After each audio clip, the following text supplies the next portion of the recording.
Nós temos diferentes drogas de bordo de começar. Nós estamos executando um shift.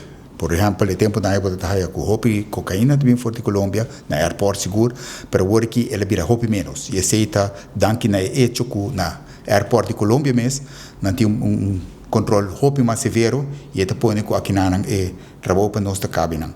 Naturalmente, esse é o que nós não temos trabalho aqui na está solamente verschuiving. Então, o que botou aqui for de Colômbia, por exemplo, que está também sempre cocaína, ou que nós está aí, mas o sempre medicina não é ilegal, ou steroids também. E para o que da droga, nós estamos com outro chefe também, que em vez de bem de sul para norte, tempo daí nós estamos aí mais, que bem de norte, dos Canadá, América, onde é bem legal, então nós estamos com esse aqui não.